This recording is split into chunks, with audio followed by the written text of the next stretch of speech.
교회위원회 워크숍이 있었습니다. 담임 목사가 한 해의 목회 계획을 소개하는 순서가 전례대로 초반에 들어 있었습니다. 이제 막 담임 목사로 부임하자마자 제가 한 해의 목회 계획을 제시하기는 당시 어려웠기에 저는 저의 교회 목회 철학을 매우 간단히 말씀을 드렸었습니다. 저의 교회 목회 철학은 이러합니다. 신앙의 본질에 충실한 교회입니다. 신앙의 본질에 충실한 교회. 신앙의 본질이라 하면 어떤 것일까요? 예를 들어서 예수 그리스도가 우리의 구세주다, 이런 사실은 신앙의 본질에 해당합니다. 이런 본질적 내용이 만약 문제가 된다면 가히 목숨도 걸만합니다. 실제로 이 본질 내용이 문제가 되었을 때 초대교회 교인들은 그 로마의 박해에도 불구하고 목숨을 걸었고, 결국 아시던 대로 순교를 당하면서도 예수 그리스도가 우리의 구세주다, 이 신앙의 본질을 지켜냈습니다. 그런데 안타깝게도 이 신앙의 본질이 아닌 어떤 비본질적인 문제들로 인해서 현대 교회가 문제가 되는 경우가 참 많습니다. 대표적인 현대 교회의 비본질적인 문제들은 이러합니다. 헌금을 비롯한 재정 비리, 부도덕한 스캔들, 목회자의 세습, 장로, 권사, 집사 등 교회 직분의 남용 등입니다. 이 모두의 공통점은 이 문제들이 신앙의 본질적인 문제가 아니라 비본질적인 문제라는 사실입니다. 이런 비본질적인 문제들이 교회의 대표적 문제라는 사실이 현대교회의 심각한 문제이며, 이런 비본질적인 문제들의 사활을 건다는 사실이 현대교회의 가장 큰 문제입니다. 2000년 전 예수님 시대에 가장 심각했던 신앙의 비본질적 문제 중 하나가 안식일 문제였습니다. 이 십계명 제4계명에 해당하는 안식일을 거룩하게 지키라, 이 출애굽기 20장 12절의 신앙의 본질적 내용이 당시 변질되어서 매우 비본질화되어 있었습니다. 예를 들어서 당시 바리새인들이 보는 미시나라는 책이 있었는데요. 이 미시나라는 책은 성경의 그 모세 오경에 기록된 법 정통을 당시 시대 상황에 맞게 풀어서 해석한 그런 설명한 책입니다. 이게 나중에 미시나를 주해한 것이 우리가 잘 알고 있는 탈무드다, 이렇게 보면 되겠습니다. 이 미시나에 의하면 이 안식일에 대해서 자체의 여러 규정들을 만들었습니다. 미시나에 몇 가지나 안식일에 관한 자체 규정이 있었을까요? 자그마치 39개나 있었습니다. 이걸 다 볼 수는 없겠고 제가 몇 가지만 읽어드릴 테니까 한번 그 규정에 따라 안식일을 지키셨는지 확인해 보시기 바랍니다. 몇 가지만 하면 이렇습니다.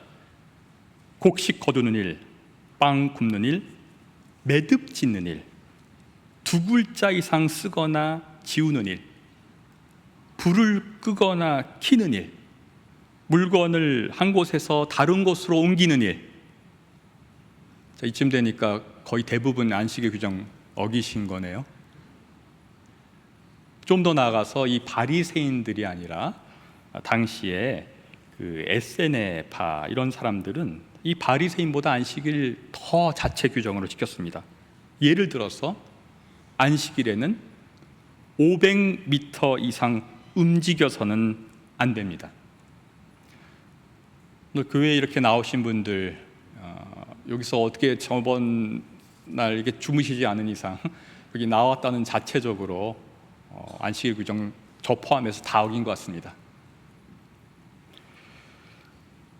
자, 오늘 읽으신 이 마가복음 2장에서 3장의 안식일 논쟁은 바로 이런 배경에서 일어난 것입니다.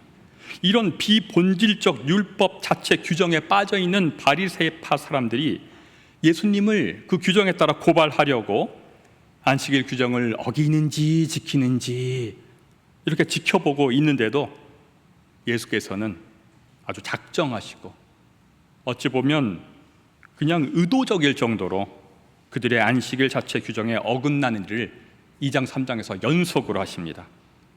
2장에 읽어보면 밀밭 사이를 지나가시며 밀이삭을 자르는 일을 하시고, 또 3장에서는 한쪽 손이 오그라든 사람을 고쳐주는 일을 강행하십니다. 결국 이 마가복음 3장 6절에 의하면 바리새파 사람들이 밖으로 나가서 곧바로 헤롯 당원들과 함께 예수를 없앨 모의를 하였습니다. 이런 바리새파 사람들의 이런 비본질적인 그러한 일에 대해서 예수님의 반응은 이러했다고 성경은 얘기합니다. 5절의 말씀입니다. 예수께서 노하셔서 그들을 둘러보시고 그들의 마음이 굳어진 것을 탄식하시면서, 노하시고 탄식하셨다. 성경에 예수님의 감정에 대해서 묘사한 것이 많지 않은데요, 특별히 이렇게 화를 내시는 것과 동시에 탄식을 하시는 것이 동시에 나오는 것이 거의 없습니다. 우리가 신앙의 본질이 아닌 비본질적인 문제로 그걸 꿰뚫어 보지 못할 때 주님께서는 우리를 보시며 화를 내시고 탄식하시다는 사실을 우리는 깨달아야 합니다. 그렇다면 지금 이 시대를 살아가는 저희 신앙인들에게 안식일을 거룩하게 지키라, 이 십계명 제4계명, 이 출애굽기의 20장의 이 말씀이 의미하는 그 본질은 무엇입니까? 안식일의 본질 내용은 이렇습니다. 세속에 파묻혀 주중 6일을 살았으니 이제 주일 하루만큼은 세상과 구별되어 하나님께 집중하라는 것입니다. 이게 현대를 살아가는 우리 신앙인들에게 주어진 안식일의 본질 내용입니다. 그래서 우리가 이렇게 주일에 모여서 주님께 집중하며 예배를 드리고 있는 것입니다. 예수님은 이런 안식일의 본질을 정확히 꿰뚫어 보시면서 안식일 논쟁의 핵심을 이렇게 정리해 주십니다. 그 정리가 마가복음 2장 28절 말씀입니다. 그러므로 인자는 또한 안식일에도 주인이다. 안식일의 주인이 바로 예수님이라는 사실입니다. 안식일은 주님께 집중하는 것이 본질 의미라는 것입니다. 안식일은 우리 인생의 주인이 예수님이심을 제대로 확인하는 날이라는 것입니다. 이 하루만큼은 세상과 구별되어 안식일을 거룩하게 인생의 주이신 주님께 집중하라는 것이 안식일의 본질입니다. 물론 이것을 제대로 지키도록 하기 위해서 그런 부수적인 규정들이 생겨났겠죠.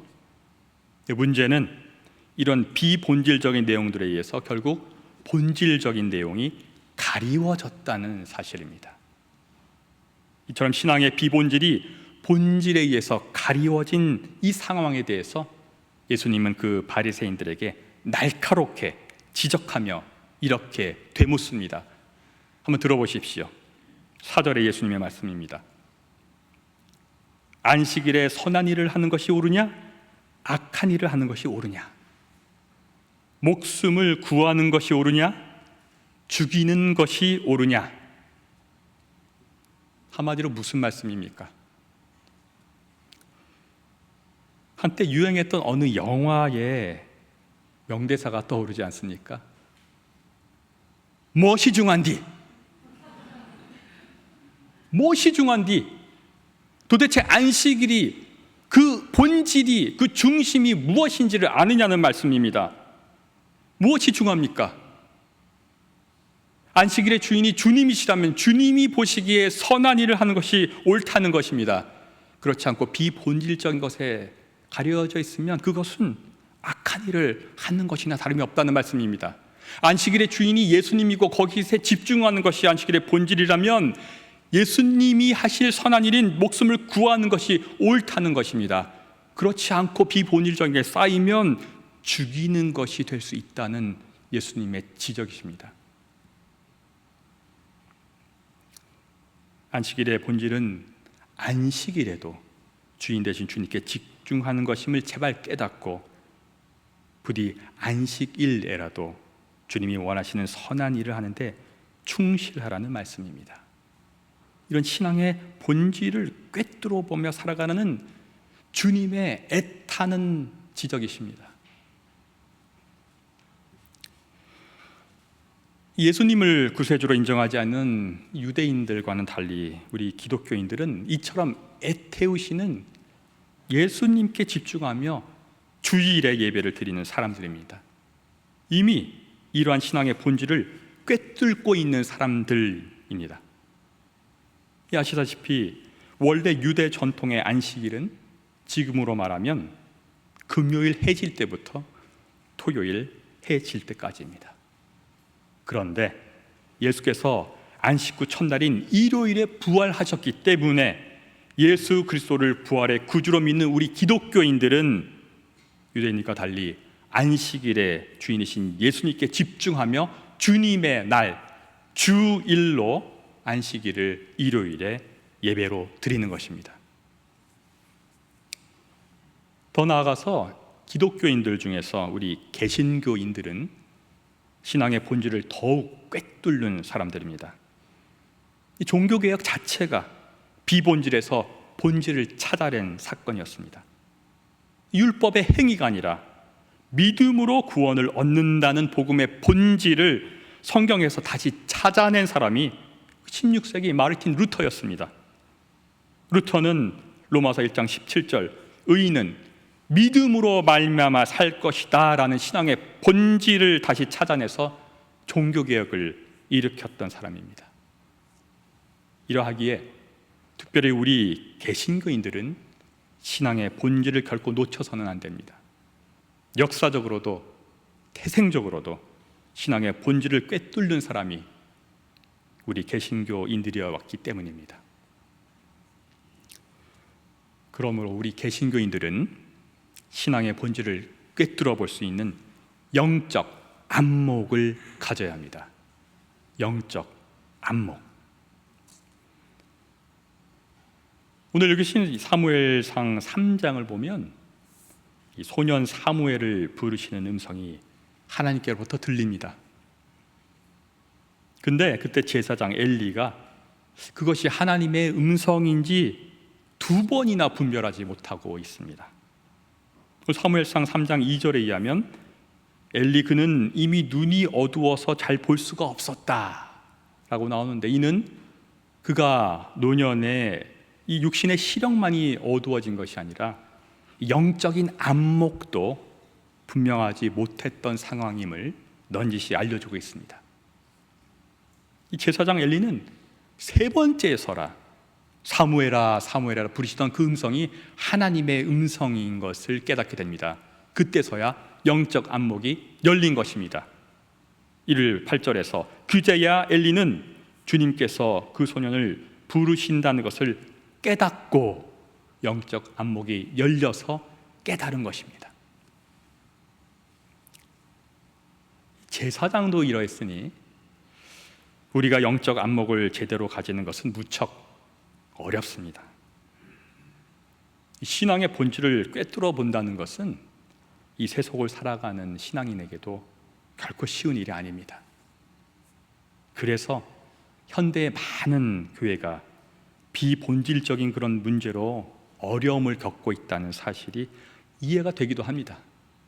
그러나 그러하기에 우리는 더욱 영적 안목을 가지기 위해 노력해야 합니다. 비본질 속에서 본질을 분별하기 위해 더욱 기도하고 말씀을 묵상하여 부단히 노력해야만 합니다. 그러면 어떻게 노력해야 될까요? 그 노력의 방법에 대해서는 시간 관계상 그 노력의 첫걸음이 어떠해야 하는지만 오늘의 결론으로서 말씀을 드리고자 합니다. 신앙의 본질을 꿰뚫는 영적인 분별력을 갖기 위한 그 첫걸음은 그러한 능력이 우리에게서 나오지 않고 하나님에게서로부터 나온다는 것을 겸손히 깨닫는 것입니다. 오늘 계신 고린도후서 4장 7절의 말씀입니다. 이 엄청난 능력은 하나님에게서 나는 것이지 우리에게서 나는 것이 아닙니다. 사도 바울의 본질을 꿰뚫는 말씀입니다. 사도 바울은 이 복음의 본질이 우리 자신을 전하는 것이 아니라 예수 그리스도를 주님으로 선포하는 것이다 라고 말하면서 그것이, 그 깨달음이 우리의 노력으로 나오지 않고 오직 하나님으로부터 주어진다는 사실을 이야기합니다. 그는 그 깨달음에 대해서 6절에 이렇게 표현합니다. 어둠 속에 빛이 비춰라 하고 말씀하신 하나님께서 우리 마음속을 비추셔서, 그것을 깨닫는 것은 마치 세상을 창조하실 때 하나님이 빛이 있어라 할 때 빛이 있었던 것처럼 우리 마음속에 위로부터 빛이 오셔서 깨닫게 된다는 그런 표현입니다. 멋지지 않습니까? 또한 하나님 주시는 능력으로 어둠에서 빛이 이렇게 비추듯 복음의 본질을 깨닫게 되는 그 지식을 일컬어서 6절에 예수 그리스도의 얼굴에 나타난 하나님의 영광을 아는 지식의 빛이다 이렇게 표현했습니다. 지식의 빛, 이런 지식의 빛, 복음의 본질을 꿰뚫어 알 수 있는 하나님의 능력을, 그런 영적 안목을 우리 모두 가질 수 있기를 소망합니다. 오늘 저의 말씀을 교회는 항상 개혁되어야 한다라고 말했던 저명한 스위스 신학자 한스 퀼이라는 분의 이야기로 마치고자 합니다. 한스 퀼은 그의 저서 교회란 무엇인가 라는 책에서 이렇게 말했습니다. 교회의 참 본질은 비본질 안에서 나타난다. 한 번 더요. 교회의 참 본질은 비본질 안에서 나타난다. 지금 우리는 분명 비본질에 의해서 본질이 가리워진 세상을 살아가고 있습니다. 전쟁과 다툼과 미움 같은 그런 비본질적인 것들에 의해서 평화나 화합이나 사랑과 같은 본질적인 것이 가리워진 세상을 살아가고 있습니다. 비단 이런 세상 문제만이 아니라 교회에서도, 우리 신앙 생활에서도 우리는 비본질적인 문제로 본질이 가리워진 그런 시대를 살아가고 있습니다. 그러나 교회의 참 본질은 비본질 안에서 나타난다는 이 한스 퀼의 말처럼 이럴 때일수록 우리가 신앙의 본질에 충실하기 위해 진정으로 노력하고 기도로 간구한다면 하나님께서는 영적 안목을 능력으로 우리에게 주실 것입니다. 신앙의 본질을 꿰뚫는 그 지식의 빛이 마치 창세 때 빛이 있으라 할 때 세상이 창조된 것처럼 우리 안에 비쳐서 그 지식의 빛이 우리에게 비출 것입니다. 그래서 신앙의 본질을 추구하는 우리들의 삶을 통해서 신앙의 본질을 찾아 나서는 우리 교회를 통해서 비본질로 물든 이 세상 속에서 복음의 본질이 마치 진주가 드러나는 것처럼 이 세상 속의 빛으로 드러날 것입니다. 부디 신앙의 본질에 충실한 교회가 우리 연세 대학교가 되기를 주님의 이름으로 축원합니다. 다 같이 묵상기도 하시겠습니다.